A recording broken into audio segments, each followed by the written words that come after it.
I made my own iced coffee and I'm very, very proud of myself. Been literally trying to frame the shot for 45 minutes. You know what's funny is that it's never gonna be perfect because let's face it, those shelves are not level and I just have to make peace with that. My anal retentiveness is showing. Like, why did I have to choose shelves? Why did it have to be shelves? This is really, truly what takes up most of my time when I'm in the studio. It's just that. It's just that forever and ever until I die. So it is video number 3 today for the Musée Beauty Impressionism palette potential series. I think today's look, we're going to focus mainly in this quadrant right here. I have this idea of doing like a neutral crease and then filling in the wing shape with some of these raspberry shades. If you haven't seen the first and the second video in the series, I will link them up here. There's also a full palette potential playlist that goes back to the very beginning of my channel. If you want to see that, I will link it in the description box down below. I'm pretty sure there's like a few hours of content on that playlist, so if you want to go binge something, I highly suggest it. Plus, it's always fun to laugh at my old videos. All right, video number 3 with the Impressionism palette. If that sounds like fun to you, then please keep on watching and let's get started.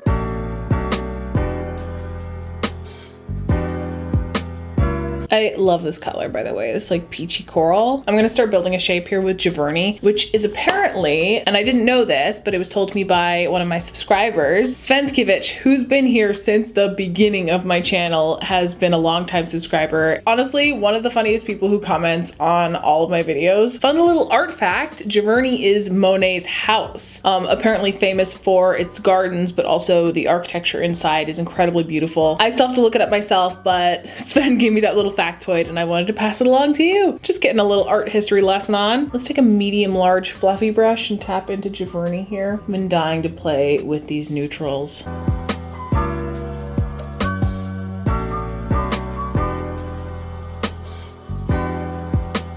This is a really cute brown. It's like a nice little yellow undertone to it. Going for a winged out shape again. I know I've been doing these quite a lot recently. I don't know why. I think it's just because I find them really flattering on my face shape. I think because my eyes have a tendency naturally to kind of point downward on the outer corners, it's nice to create the illusion that my eyes are just a little bit more lifted at the corners. Let's take a smaller brush and tap into haystacks here and just start deepening this shape up a bit and getting a little bit more precision.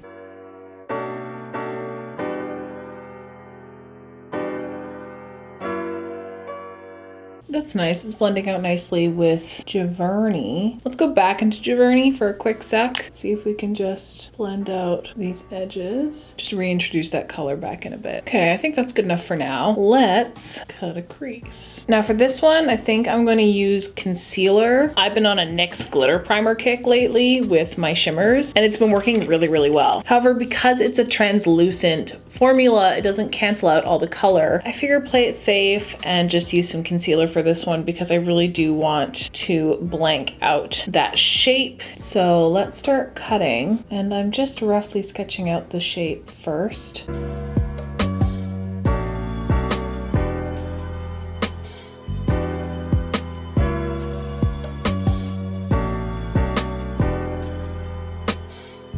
All right, let me stop myself there before my too much gene kicks all the way in. All right, now let's take a little bit of amaranthine and start to pack it into this area. And I'm really, really packing it on here.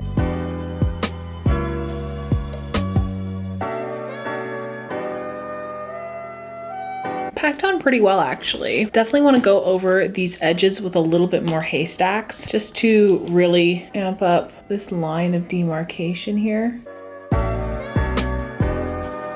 Is it just me, or does that make my eyes look like super blue? And then I'm just taking the brush with no product on it and trying to blend out into the rest of the crease. Now I'm just taking a little bit of haystacks again. I'm just kind of wiggling that into this outer corner here on an angle just to give it a little bit of a shadow into the lash line. Let's take a smaller fluffy brush and dip back into Giverny and run over these edges. Let's continue on with the lower lash line, going in first with Giverny to smoke it out.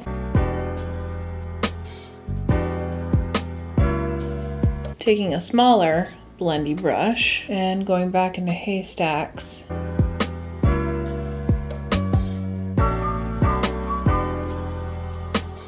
I think I want to add a bit of shimmer in the inner corner. For that, let's take Water Lily.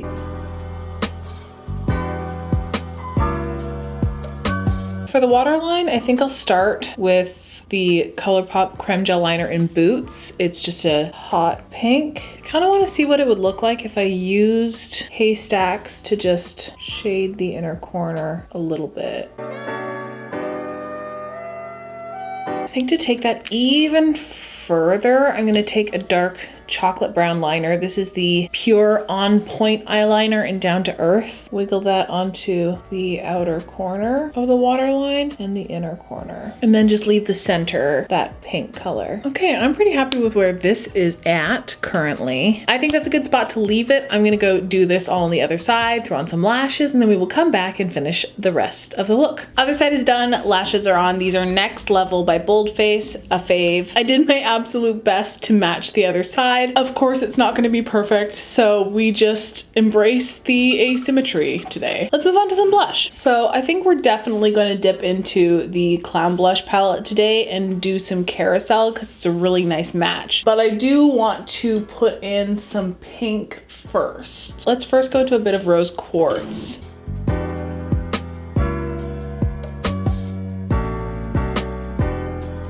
Okay, and let's deepen everything up with a little bit of Carousel.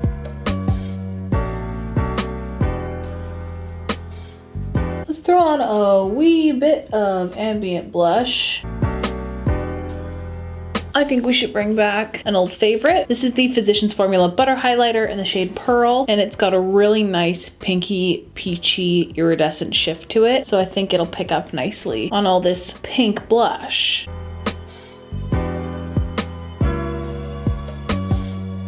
Moving on to a lip, and I really didn't want to do a nude because I'm kind of sick of them right now. And I have this liner that matches pretty well with the raspberry shade. So we'll start with that and then we'll go from there.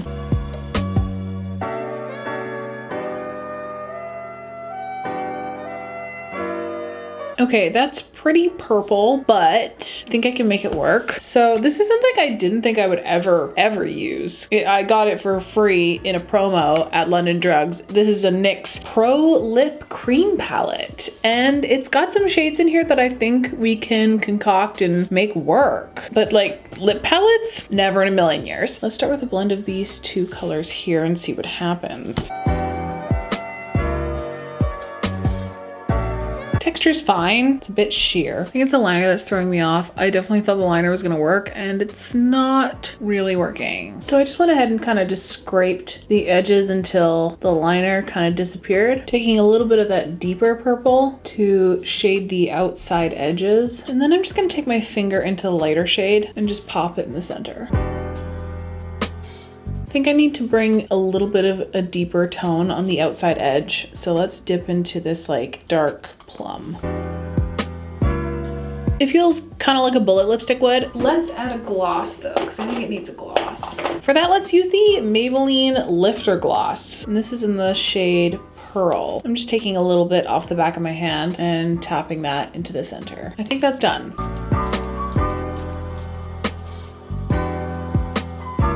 Bought a mascara before I forget.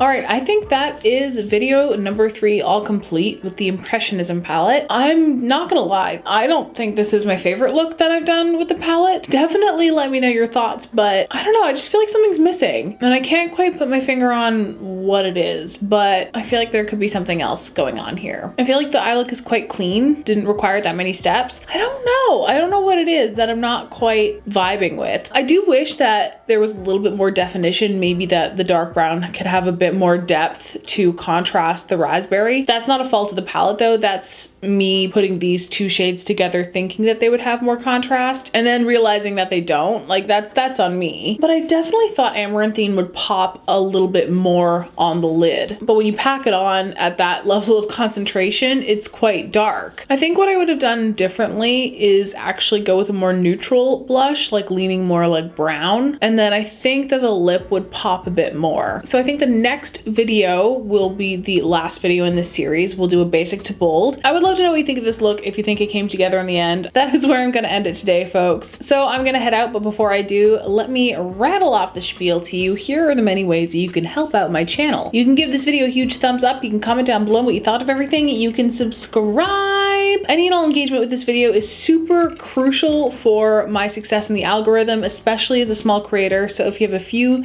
spare seconds of your life, please engage with this video, share it with a friend who you think would like this nonsense. You can follow me on other social media. I will leave those right there. If you wish to support me financially, I do have a Patreon. The link is down below, along with a bunch of petitions to sign and places to donate. All right, folks, please stay safe, stay sane, wash your hands, wear a mask, stay home if you can. Just keep doing your best, and I will see you in the next one. Bye.